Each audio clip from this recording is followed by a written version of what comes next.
What if I told you the most dangerous man in America wasn't a criminal, but a champion? Because he was a black man who refused to bow to racism and dared to live freely in a world that wanted him controlled. His name was Jack Johnson. Sydney, Australia, 1908. He steps into the ring against Tommy Burns.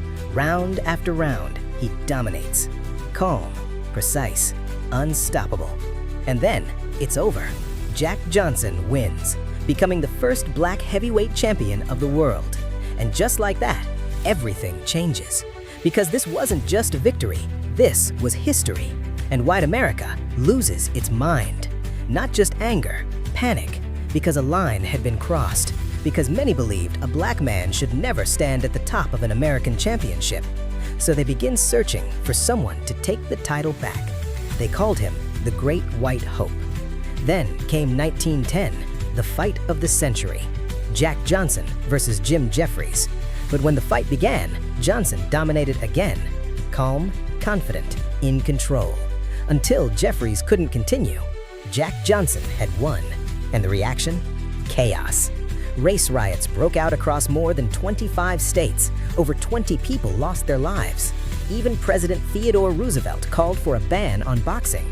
But it wasn't just his victories, it was how he lived. He wore fine clothes, drove expensive cars, lived boldly.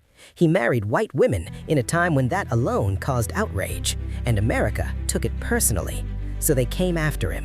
In 1913, they charged him under the Mann Act for transporting a woman across state lines for immoral purposes. But the truth, the woman was Lucille Cameron, his girlfriend, a woman he later married. Still, an all-white jury found him guilty, because this was never just about the law, it was about control. Jack Johnson fled the country, spent 7 years in exile, then returned in 2020 and served his sentence, but he never changed. There's a story about him.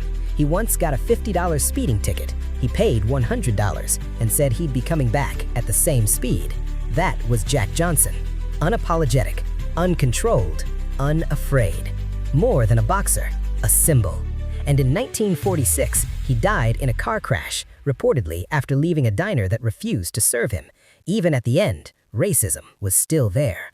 But his story didn't end there. In 2018, over a century later, he was finally pardoned, a recognition long overdue.